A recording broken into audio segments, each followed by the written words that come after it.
Hey guys, my name is Francisco Hernandez, and today I'm doing another episode in my Building Shot series, which is a series that I started to basically break down everything I could think of about how a single photo of mine was created and explain it to you guys here in this video series. Today I'm gonna go over this image on the screen right here of Monique, who's not just a great model, but also a good friend of mine. Before I continue, I do wanna let you guys know that I do have an Instagram account at FJH Photo, where I pretty much do my best to make every single post as educational as possible. I actually share my photos on Instagram first, so in case you guys want to get a heads up on my photos, you can check me out there. In every single post, I share the behind the scenes, a labeled behind the scenes, and I also share extra stuff like straight out of camera shots, which is just unedited, and even shots where I don't have the light on at all, so you guys can see exactly how the ambient looked like by itself. I also share a lot of exclusive content in my Instagram stories, including behind the scenes looks into the photo shoots ahead of time, as well as going live every now and then to answer you guys' questions. So once again, check me out at FJH Photo, and I'm pretty sure you guys won't regret it. And if you do, my bad. You can leave me feedback on how to improve in my Instagram comments. So yeah, check me out there. But enough about that, let's actually start talking about the reason why we're here, which is this image on the screen right here of Monique. The camera and lens that I used for this shot was the Sony a7R III and the Tamron 35mm f2.8 lens. I actually got this lens sent to me from Tamron for review, as well as their 24mm f2.8, and the whole reason why I actually set up this photo shoot with Monique was to test out those two lenses. So that's the reason why I used that lens, and I used the Sony a7R III because I like the resolution that it offers. I actually have the a7R IV, but I just left it home, or actually might have not even remembered to bring that lens or camera, so I used the a7R III. I just remembered that I used the a7R IV to record behind the scenes video, that's why I didn't use it as the main camera. The lighting is actually much more important though, so let's start talking about that. The main light that we used was the Godox AD400 Pro, and the rim light that we used was the Godox AD600 Pro.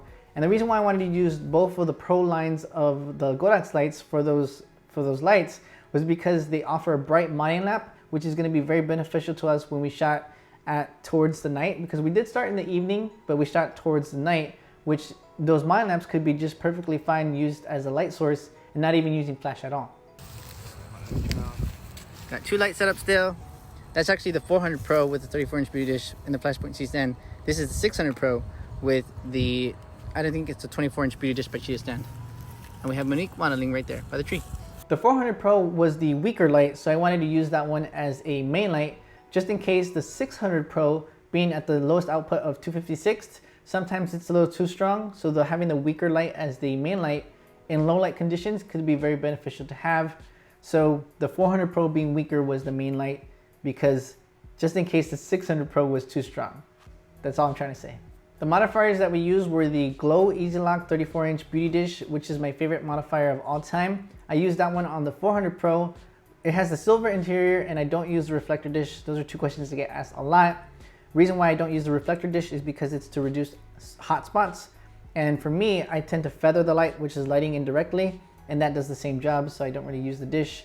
And also the dish prevents it from being closed fully, so that's why I don't use that dish. The rim lights modifier was the cheetah stand 20-inch beauty dish, I believe it is. I can't remember the exact name of it, but I'll put that on the bottom of the screen so when I'm editing, you guys can know exactly what it is. And plus, I'll leave links to everything that I used in this video in the description area below. Like I said before, I did set up this photo shoot to test the 35 and the 24mm 2.8 lenses by Tamron, and we shot with Monique because she's a great model and a friend of mine. But my friend Omar was actually part of the shoot as well. You can see him right now in a second in the behind the scenes. And Monique's friend, Sam, who's also a model, was helping us with one of the lights. And I want to just give a shout out to everybody who helped. That's why I'm mentioning them right now, because I couldn't have taken this shot without you. But let's go ahead and actually show you guys some of the photos that I took. So I did want to start with this shot here, the very first shot that I took, which was Monique sitting next to the tree on the ground. A little bit of context about this photo shoot. We wanted to shoot in this park that was right by us, but there is a lot of Christmas lights that I did not anticipate being there. So what drew us to this location was the nice sunset, the nice colorful sunset. Looked really nice, and it kind of matched her clothes, pinkish tones with bluish tones.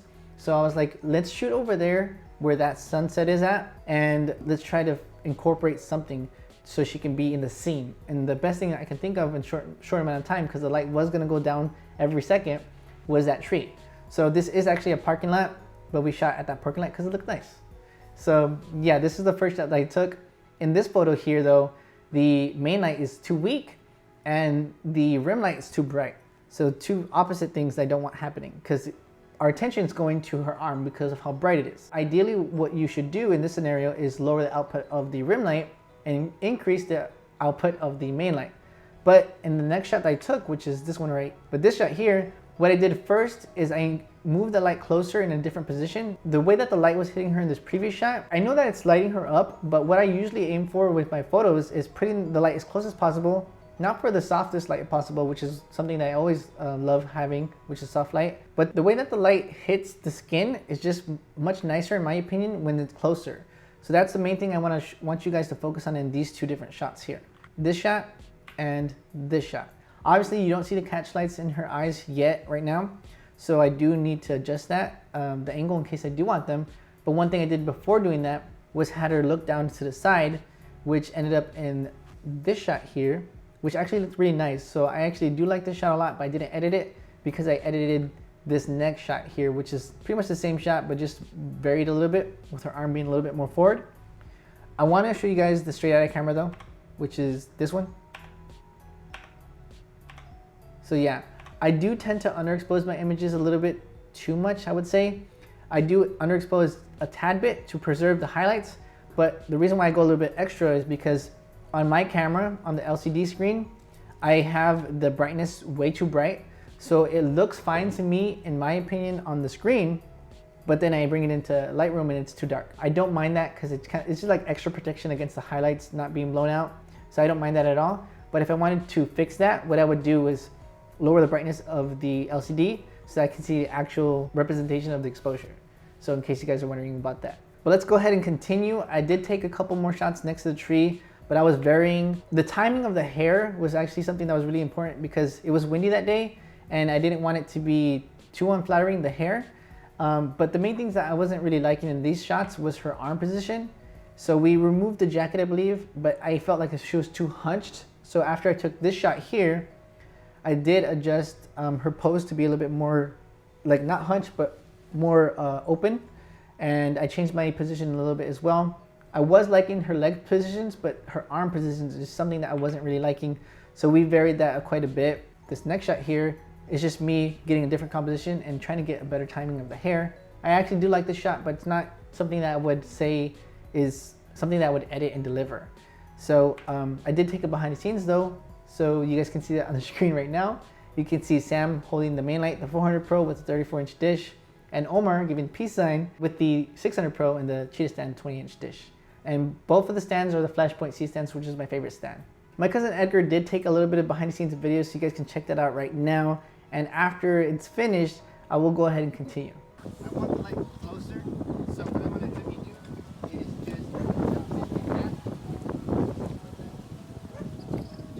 just bring it in a little bit.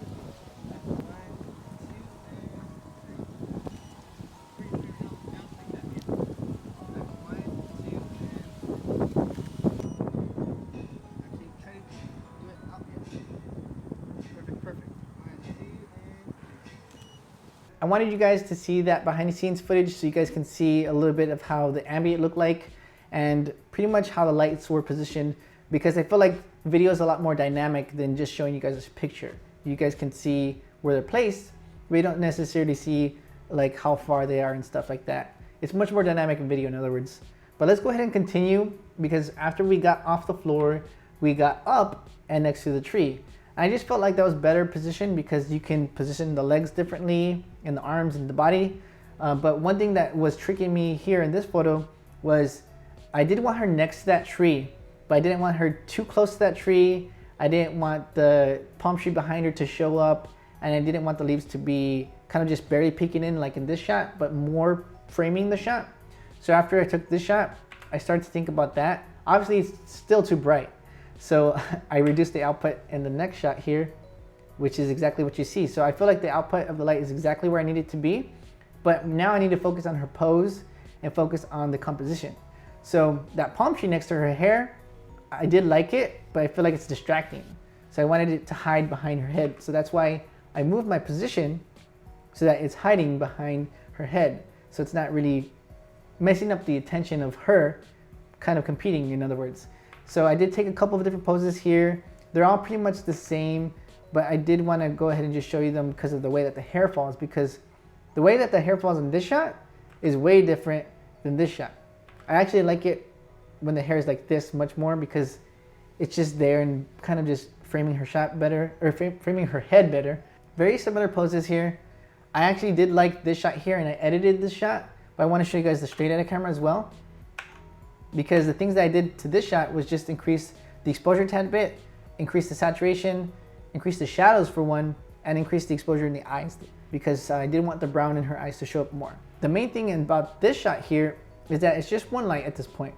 I think the rim light did have the Monique lamp on there, so you can kind of see it a little bit showing up. Like you have to look squint like really hard to see that the light's doing anything. And then I started to add a secondary light after I took these shots. I was happy with this shot here, but sometimes I take a little bit of extra shots in case I like those shots better.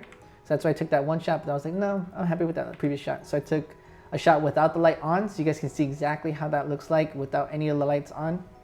And then I started to add a secondary light. So for some reason, I did take a couple shots with the rim light too bright. I'm not sure exactly what was going through my mind there, but this is the shot right here with the rim light starting off.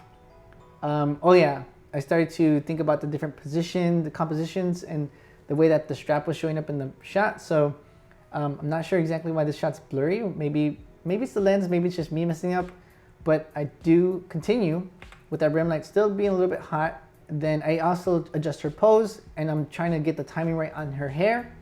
But then I do reduce the output of the rim light finally. This is exactly where I would want it to be.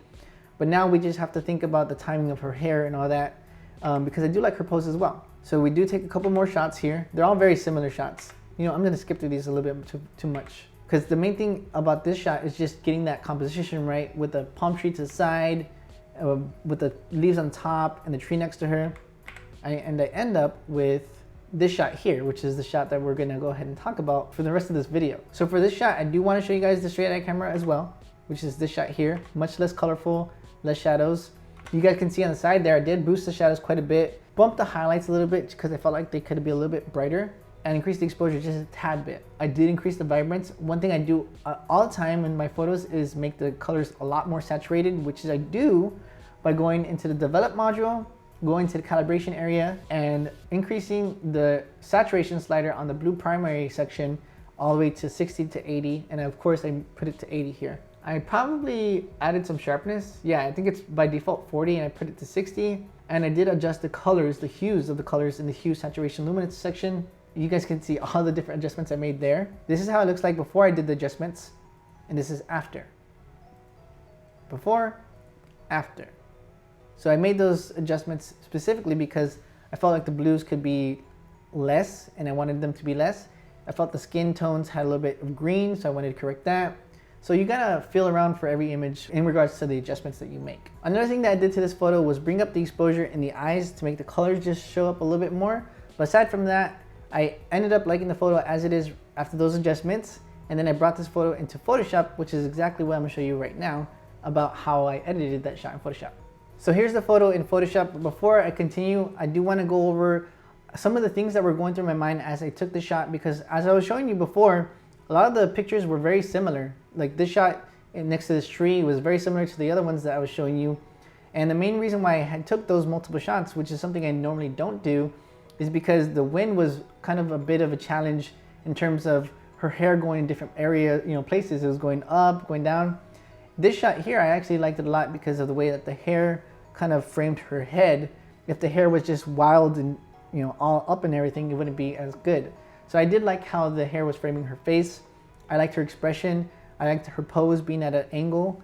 So I liked everything about the shot, and that's why I ended up editing it. Yeah, I just want to give you guys a little bit more context because I typically don't take a lot of shots very repetitive in the same spot, and I try to keep it varied up a bit.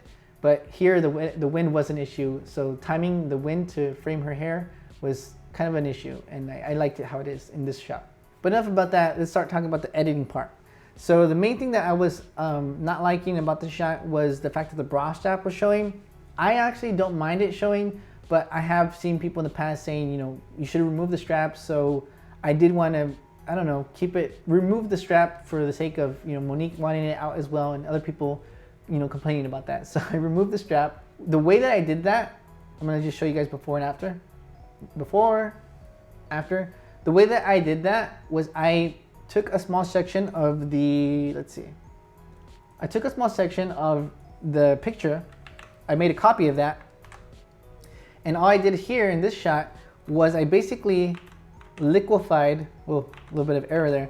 I liquefied the shot so that the bra strap was closer to where the bra strap started. So I pushed it, in other words. So I just kind of pushed it and then masked off the area where the bra strap was showing up in this section here. And then after that, I added a little bit of color to the skin here. So because the bra strap was showing up still. But I did lose some texture, so I would probably add a little bit of noise to that section there. I'm here editing as I'm showing you guys the final image, so excuse me. But to add a little bit of texture sometimes to areas that don't have texture, sometimes you can add noise, and when you start to zoom out again, it looks like it has texture. So just keep that in mind. After that, I removed some distractions in the image. So you guys can see it. I guess this is a bird or a palm tree hanging. The little bokeh in the area in the back, the stop sign, a little bit of stuff off of the tree I didn't really like, and the stuff off of the ground. So I removed those things because I didn't want them distracting the shot. I felt like the grass here was too bright, so I darkened it. I also darkened the tree because I wasn't liking the fact that it was so bright. And then I desaturated the grass just a little bit just because I felt like it was too colorful. And then I made the sky color a little bit more red tones. So that's what I did to the shot to edit it. And actually, as I was reviewing this image, I saw that by removing or going in the red section and lowering the cyan, I actually really liked the sky more. So this is how it looks like right now. And then just pay attention in this reddish tones, orange tones of the sky. I actually like it like this. So I'm gonna edit it like that and share it in my group after this video is done. So yeah, shout out to everybody who's in my group, Learn to Light Off-Camera Flash community. The next thing I did was also saturate the sky a little bit more. So I did that again by just selecting that sky. So everything but the skin tone really gets affected. So even her jacket should be a little bit more saturated. Yeah. So I was happy with that. And then after that, I just brightened it up a little bit and added a little bit of color toning. So I do that color toning with color balance, and I just did multiple things here.